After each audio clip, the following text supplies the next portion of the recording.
Guys, welcome to my channel, and this is the Queen of Wands, and the reading gonna be for Taurus for the month of April 2020.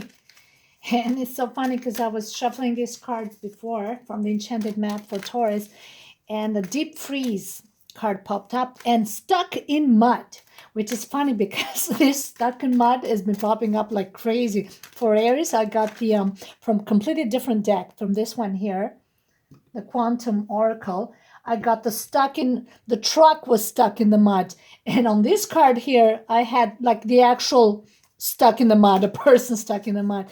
So, and I feel like the energies lately have been for like on a global level has been, everybody's been stuck, like stuck. There's no jobs probably in the near future. There's going to be a lot of loss of employment, stuck on many levels, financially, professionally, on a global level. Everything is going to be on a deep freeze for some reasons. I got two cards, deep freeze and stuck in the mud, for you guys, the first thing, and it was so funny. Anyway, I'm not gonna go. Let's just pick another card now. And that was so funny. We got the spark. Oh my God. The spark is a card. I was talking about Aries. They had, that's the word that came up for them, the spark. And there's the violin again. You guys, this is a different deck. It's about, initiating something.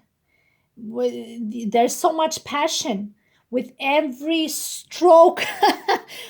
And while you're playing the violin, there's love, there's passion, there's creation, there is a desire for expression of different forms of shape of love. And love is not just between two people, but is about just experiencing life with passion and devotion, right?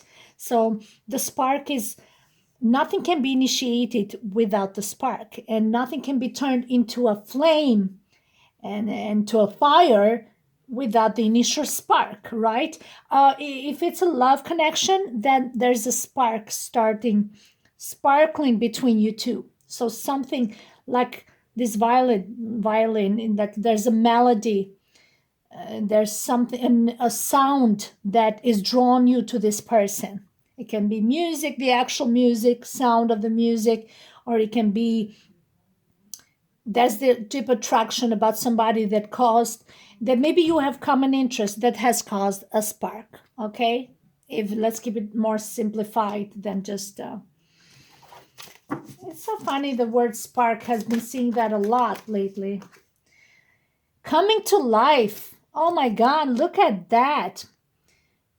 She's dancing here. She's almost like, she was like a statue, and now she's coming to life, with a spark here. It seems like you guys, something has brought out the best of you, and you feel like finally you are feeling reinvigorated. You feel like you want to do something with yourself. Maybe there's this person that you met in your life that is really pushing the best out of you, and you feel like you got something to give and to show to yourself, to this person, or to the world. Yes, there is this bond, this connection between you two that has pulled you out of the rut or out of the mud, if we're going to say that. All right. Okie dokie. I'm gonna get a card from the Oracle Angels. Ask an Angel. Okay, it's about these guys here because I love them. They're just, I love the pictures of them. So it's mainly about, just shuffle again. It's about angels. The angels are described through the pictures, and it's described in the book about the meaning of each angel. Let's see which angel corresponds to your energy for the month of April. Okay, so for Taurus. So it's gonna be, okay, completion, Archangel Azrael. Okay, whoa. So let's look at Archangel Azrael. An awakening, Archangel Jeremiah. So awakening and completion are like the Ace and the 10 of Cups kind of fulfillment, right? The moment that you get the spark, right? Awakening, and the completion is coming to life to full circle by really becoming what you truly meant to be. So the completion, I want to read that a bit because that I find it interesting. Grief is a natural emotion during certain death cycles that involve loss or the experience of something dear to you having come to an end. Often through grief, we honor what is lost and our feelings concerning that loss. If you are experiencing grief at this time, it is important that you honor, respect, and express this natural part of your human cycle. So with the completion, when you feel like that sometimes you're stuck is because you are grieving and you're purging certain part of your lives that needed full attention and devotion to be healed and to be released once and for all. And I think you did that part. You honored that. You honored that moment of grief and let that die and move on. And that's when the awakening comes after, that's when you start to realize that, okay, that's when you come to full life after the healing is achieved. Yeah. And that's when you get the spark. I think you are stuck in a situation when you wanted to be more open to experience life, but you couldn't because of these painful situations of the past that were not allowing you to do that. And Archangel Azrael is saying, you must remember, though, that the grief you feel is for yourself. If you have lost a loved one, they have moved to the next stage of their cycle. They are where they are meant to be. If a stage in your life has completed itself, this is too has been necessary in order for you to move forward within your life and grow. New opportunity is present for you now, and while it doesn't replace where you have been, it is essential for your growth to begin this new phase. You see the new phase. Therefore, while it is important that you feel and express what you are feeling at this time, you must always remember the bigger picture. You must not allow yourself to become stuck on the wheel of grief. You see that? So it's this word is very prominent. Don't become in part of this vicious cycle of constant victimization and grief, because you never get out of it. You're always going to find a problem. There's always going to be a reason to be miserable, right? The only person that really going to pull you out of that, it's you. And I think you have come to that realization, and that's when the completion of and the ending of that cycle comes. And that's when you start to find beauty. And when you start seeing beauty in everything you do, that's when the spark starts, because that's when the desire to live your life to the fullest comes, right?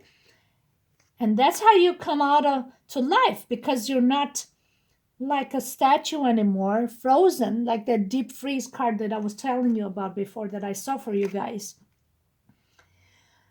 We're stuck in these vicious cycles of repetitive patterns of misery and routine that doesn't allow us to live our life to the fullest. Sometimes we hide under certain situations that are too much of it gives us that comfort zone, right? You think it's fun, it's flattering. After a while, it's boring and annoying, and you're just hiding because you want to hide from reality.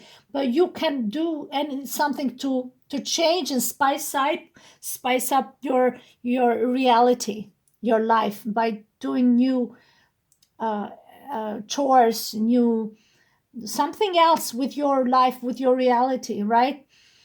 Not getting stuck in these illusions, and that doesn't put your body and your mind to doesn't activate them at all. So nothing that stimulates your mind and makes you be better person or just feel better about yourself, right? You gotta have a purpose in your life and so excites you, and that's hard to find that, or even to push yourself for that. So I totally get you with that. So, and that's part of the awakening.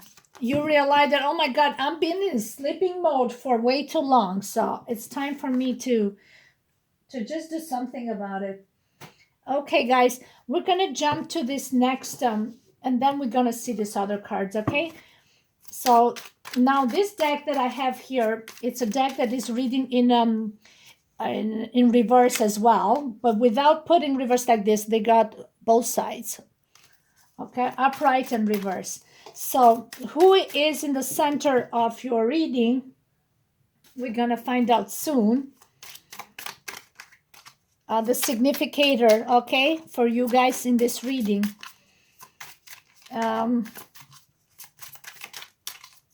For Taurus. Oh gosh.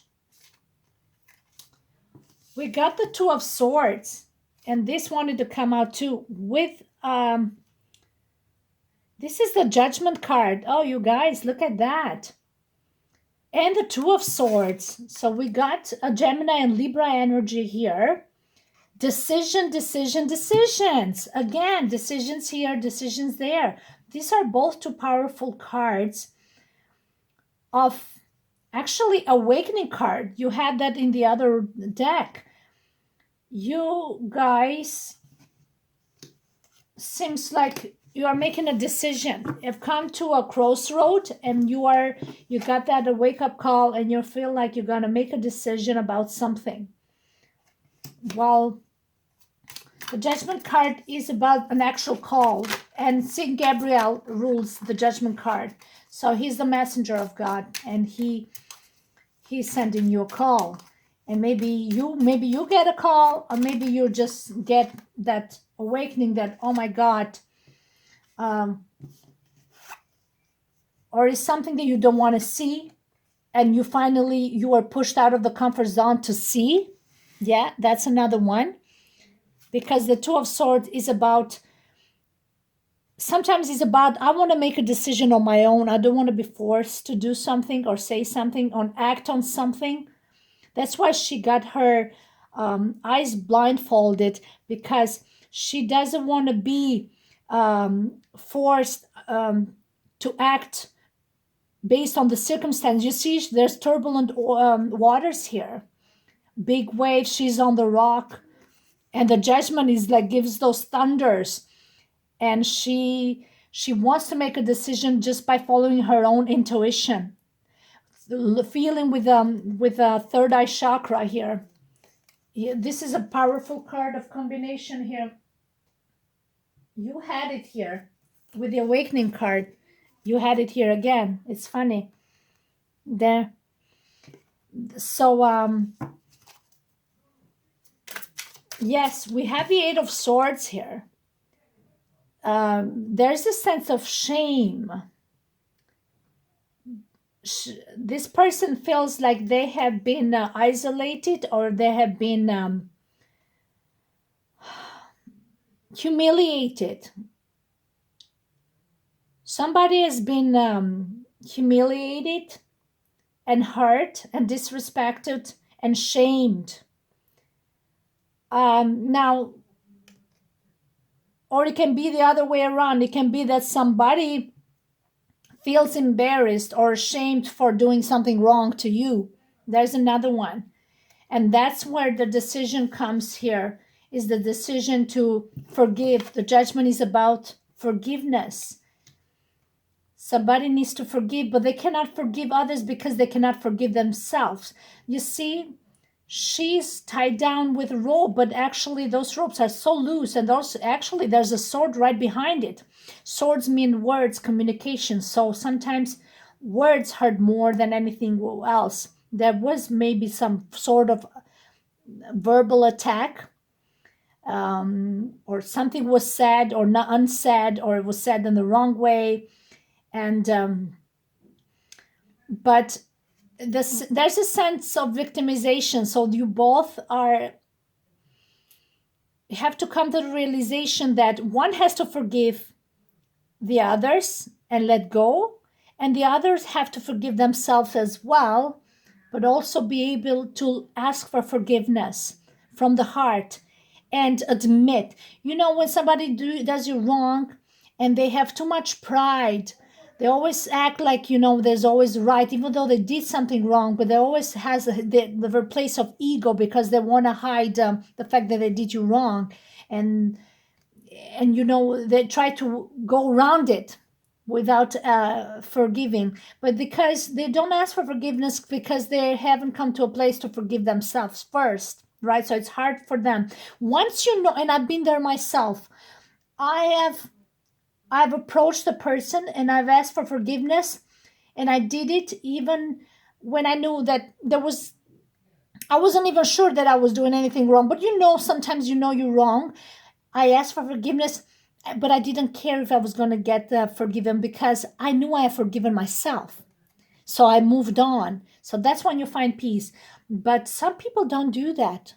They see it as a weakness. They see, I don't know, maybe it's their bringing. There's a lot of reason why they don't do that. But this person has made a choice to stay in this place of isolation and not being able to forgive and forget because, but this is in reverse. So there is an eagle right here. So I think usually this gives you the chance to break free from this self-imprisonment. It's almost loose. So, but it has something to do with forgiveness and shame. That's for sure. Okay. The Eight of Swords represent that.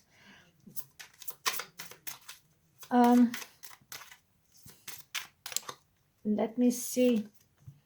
Oh yeah, you see there was some battles here with the Five of Wands, like competition, a drama, unnecessary drama, fights, who's getting who, But oh wow, look, the volcano here in Vesuvio in Napoli. Huh. But there was some competition. Maybe there's people fighting over this person. Okay. The Judgment card, if it's an individual, I see a lot of justice here. This person stands for the truth and honesty and integrity. Okay, these are both very powerful cards. So if it's one individual we're talking about, we're talking somebody who is very firm and grounded, and they value respect among everything, especially in friendship. Okay, they believe in truth and honesty. You see, they're naked because there's a sense of rebirth in them, in their way of thinking. The Judgment is also about judging your own actions.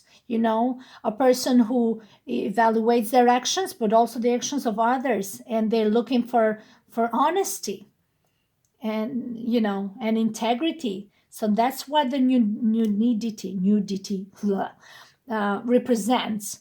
And this child in the middle is represent that stripped off completely from this fake belief systems, from wearing the mask, right? The Judgment will strip you off the mask and would put the truth out there, and the raw truth, and you just cannot hide it. A person who stands firm in who they are, they feel no shame.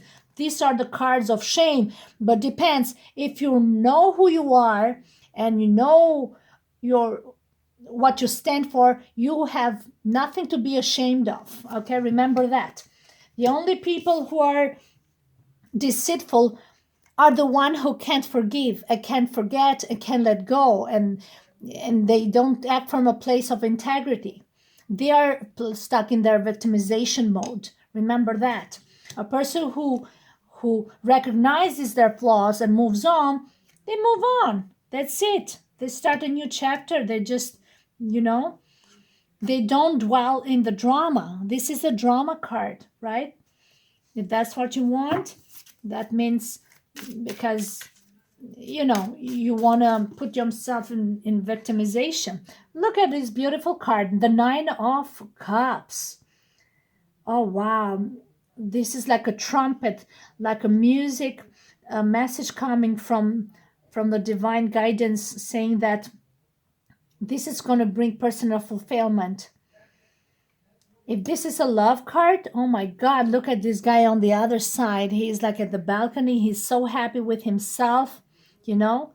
He feels in full abundance here, so abundant. And he's waiting for something. He's just sitting there and watching you with a big smile on the face and waiting for the message that you send across. Look at that. She's like a divine guidance. It's like that, a little spark, like a guidance coming from the star, and said, I got a message from you, the message of love. He said, like, can you fill up all my cups? Because you're the only one who can fill my cups here. I got them all in the row. So, so that's so fantastic. That is a beautiful card of achievement and fulfillment. And I think, oh my God, we got the Fool here on Aquarius, and this is like new beginning, new journey, being carefree, and you just he had a crown here, and another cup. He just spilled the cup. He threw the crown away. All he has this little bag with him, or and he is like, I'm just gonna go where the wind blows. I don't care. And if it's you who has this mentality, he's got his loyal dog right behind him. This is one of those dogs that really is not there to protect you, but he's so loyal, and he's just, a companion. That means he doesn't really need protection. He's just a companion, to for his journey, and that's it. But it doesn't need any full under the form of protection. Look like a star, because the star in the Fool rules Aquarius. So this is a long distance friendship, and you're just you're set. There is some changes on the horizon, because the Uranus in Aquarius is about changes a lot. So be prepared for that. Be prepared for some changes in the horizon, Taurus. If it's a person, individual that you're dealing with, this person has a very free spirit, and he values friendship a lot. And he or she might have a lot of friends. So you got to be open to that, okay? The person that is a people person, not necessarily a people pleaser. No, the Fool actually in Aquarius is not like that, but he's very humanitarian. So he's very there to, to help, and just to be there, your friend, right? And motivate you. Look, now how you see yourself as the Justice card. Look at that. The major arcana, powerful. You got the Judgment and the Justice, like the truth came up front. Whatever truth came up, you're like, okay. Justice card is about fairness, integrity. It's about court system, okay? It's about if you're dealing with a person, sometimes this represents divorce courts for some of you. Some people represents marriage, the Libra card, okay? Some people is dissolving a marriage. Some people is being laid off. Okay? That's a different aspect to read this. If it's in a love connection, you see somebody that you're looking for fairness and justice in this connection, equal give and take, and things like that.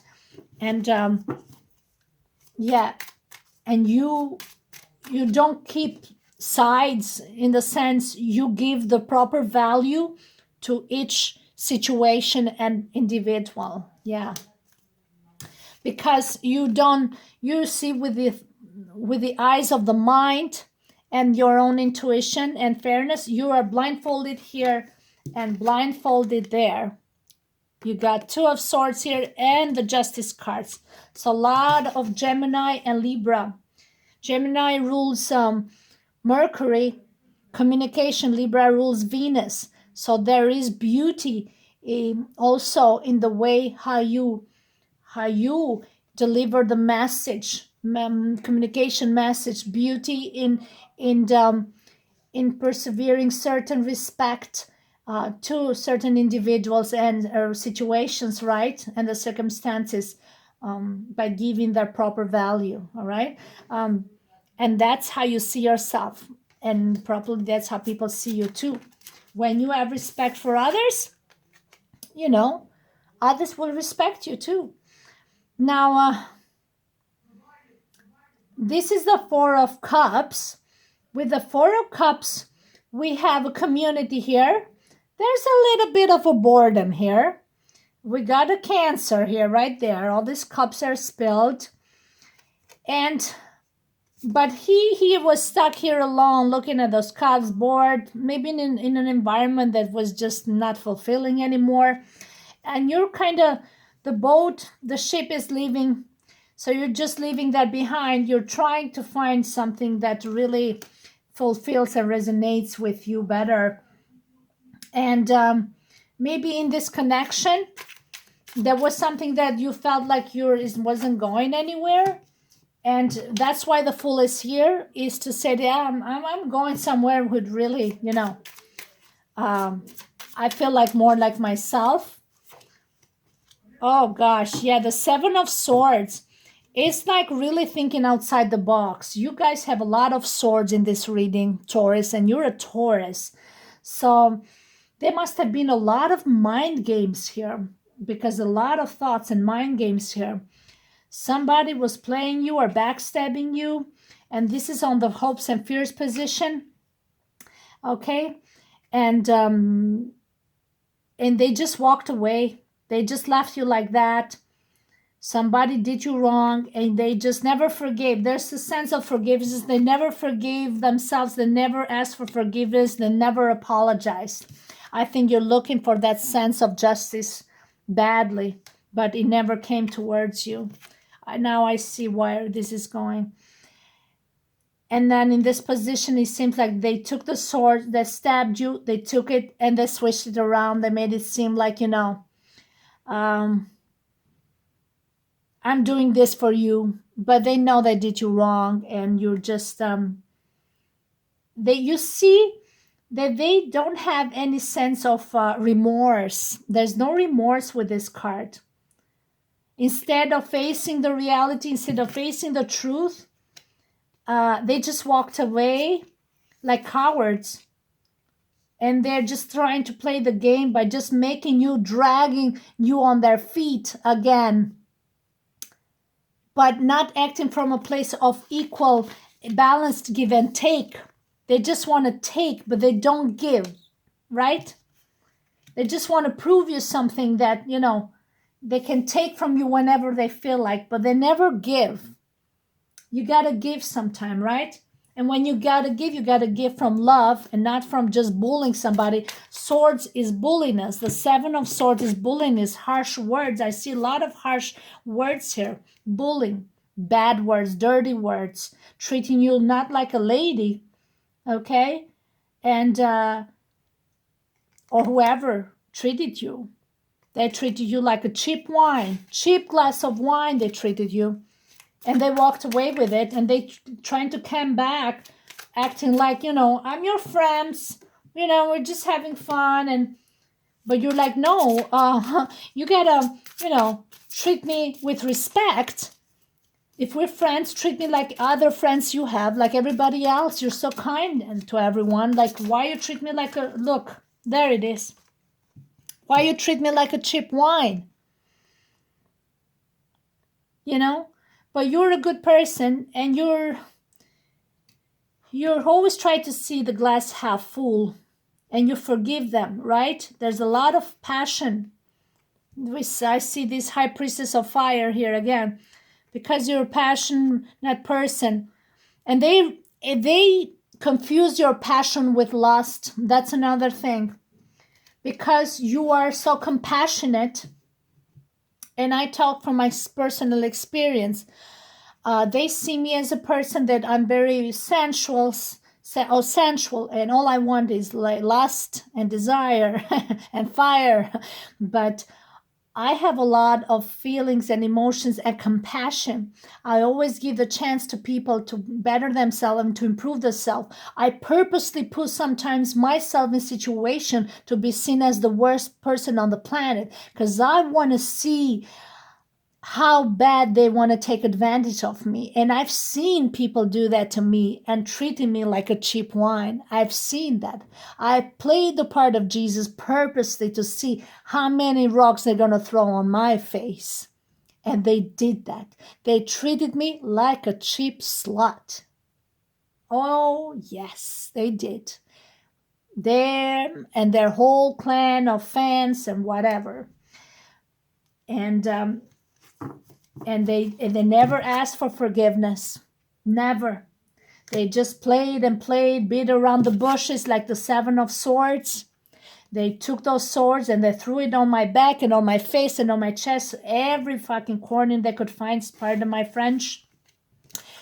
All I wanted is fairness and honesty and integrity and respect and value one another, right? Friendship in the purest form of shape, based on integrity. It's a rare thing to have. Okay. There we got the Two of Cups. It's about pure love, soul connection, a strong love connection from a soul level, spiritual love, to people who have mutual understanding without needing to say much, but they approach equally in this connection, whether that's friendship or love. There's no love without starting from a pure place of friendship first. And in the past, you did had a lot of unjust behavior here that really hurt you. I've gone through that myself, and I've shed so many tears of the bulliness I experienced, but I would never use that to victimize myself. I pick up myself, I dust off the pieces, and I'm still a lady, and I still treat people with respect. I still give people a chance, okay? I'm not perfect myself. I know they felt guilt too. I know. And that's the reason why they walked away and they disappear and they're trying to detach. So don't use that because they took those swords and walked away. It's shame too. Remember, it's shame for them for what they do. They're trying to make it up in their own way. So be patient and don't come from a place of saying, what about me? What about us? How did you leave me like this? How are you going to fix this? Give it time and show them that you forgive them and moved on and you're happy with yourself.